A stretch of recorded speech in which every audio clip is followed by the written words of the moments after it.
اسلام آباد کے ایک گھر میں بچی پر تشدد ہوا۔ اتنا زیادہ تشدد ہوا کہ سن کر ہی انسان کی روح کانپ اٹھے، لیکن اسلام آباد پولیس نے ایسی FIR درج کی کہ ملزمہ کو اس کا پورا فائدہ پہنچایا گیا۔ پورا ملک اس سوچ میں تھا کہ شاید اس غریب بچی کو انصاف مل جائے گا، لیکن اسلام آباد پولیس کی باریک واردات نے ساری کہانی ہی پلٹ کر رکھ دی۔ مقدمے میں ایسی دفعات لگائیں کہ ملزمہ آسانی سے ضمانت لینے میں کامیاب ہو گئیں۔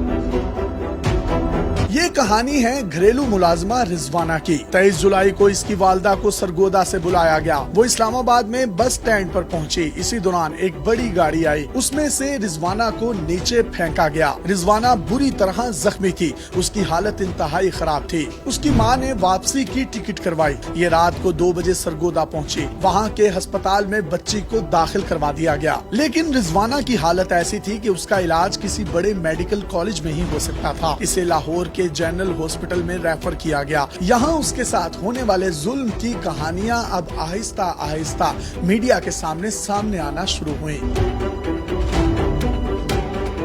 رضوانہ گزشتہ کئی ماہ سے سول جج عاصم حفیظ کے گھر پر ملازمہ تھی۔ غربت کے مارے والدین نے 10,000 روپے ماہانہ پر اسے جج کے گھر پر کام پر رکھوا دیا۔ انہیں امید تھی کہ دنیا کو انصاف دینے والا ان کی بچی کے ساتھ کسی بھی قسم کی کوئی ناانصافی نہیں کرے گا، لیکن یہی ان کی سب سے بڑی بھول تھی۔ وہ شاید یہ بھول گئے تھے کہ وہ غریب ہیں۔ انہوں نے اپنی حیثیت سے زیادہ بڑا سوچ لیا تھا۔ انہیں پتا نہیں تھا کہ اس گھر میں ایک بہت بڑی ذہنی مریضہ بھی ہے جو غرور اور تکبر سے بھری ہوئی ہے۔ یہ ذہنی مریضہ سول جج کی بیوی سومیا عاصم تھی۔ سومیا عاصم نے چھوٹی سی بچی رضوانہ کو بے جان چیز سمجھ کر ہر قسم کا غصہ اس پر نکالا۔ دن رات اس پر تشدد کیا، تشدد بھی ایسا کہ بے تحاشا تشدد کہا جائے۔ اس کو تھپڑوں سے مارا، اس پر ڈنڈے برسائے، اس کو سالن پکانے والے چمچوں سے مارا، اس کے سر میں مارا، ہاتھوں پر مارا، پیروں پر مارا، سینے پر مارا، یہاں بھی دل نہ بھرا تو کمر پر بھی اپنے ظلم کی داستان رقم کی۔ پیٹ پر وحشت ڈھائی۔ اس عورت نے اس ننھی سی بچی کے جسم کا کوئی ایک ایسا حصہ نہیں چھوڑا جہاں اپنے ظلم کا نشان رقم نہ کیا ہو۔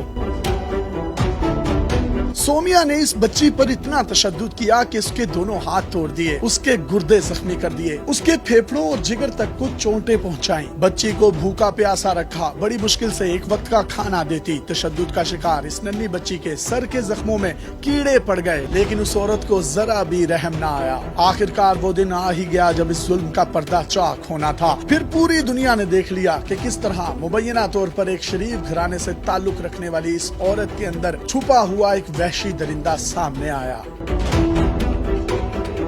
رضوانہ کو جنرل ہاسپٹل لاہور میں منتقل کیا گیا تو یہ انتہائی خوف کا شکار تھی۔ کوئی قریب جاتا تو اس کو دیکھتے ہی یہ پکار اٹھتی، مجھے نہ مارو، مجھے نہ مارو۔ یہ بچی نہ صرف جسمانی طور پر ٹوٹ چکی تھی بلکہ ذہنی طور پر بھی شدید صدمے میں تھی۔ ڈاکٹروں نے اس کا علاج شروع کیا۔ مسائل دیکھے تو میڈیکل بورڈ بنانا پڑا۔ مجموعی طور پر میڈیکل بورڈ میں 13 ڈاکٹرز رضوانہ کی جان بچانے کی کوششوں میں لگے ہوئے ہیں۔ کئی روز تک اس کو آکسیجن پر رکھا گیا اور اب اس کی حالت بقدرے بہتر ہو رہی ہے۔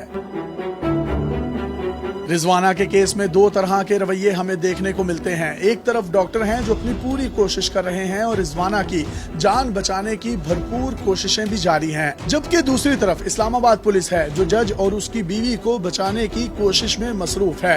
پولیس والوں نے سب کچھ اپنی آنکھوں سے دیکھا، لیکن پھر بھی ان کو کسی بھی قسم کا کوئی رحم نہ آیا۔ اسلام آباد پولیس کے اہلکار بھی بچوں کے والدین ہوں گے۔ حیرت ہے کہ کیسے انہوں نے باریک واردات ڈالی اور واقعے کی FIR میں ایسی دفعات لگائیں کہ ملزمہ کو اس کا پورا فائدہ انٹینشنلی پہنچایا گیا۔ اس نے لاہور ہائی کورٹ سے ضمانت لے لی۔ اسلام آباد پولیس نے صرف یہی واردات نہیں ڈالی بلکہ انہوں نے رضوانہ کے والدین کے ساتھ بھی پورا ہاتھ کیا۔ اسلام آباد پولیس کے اہلکار جنرل ہاسپٹل میں آئے، رضوانہ کے ان پڑھ والدین سے دستخط کروائے۔ والدین نے جب کہا کہ ہمیں پڑھ کر سنائیں اس میں کیا لکھا ہے تو الٹا انہی پر غصہ ہونے لگے۔ اب پتہ نہیں پولیس والے کس چیز پر دستخط کروا کر لے گئے ہیں۔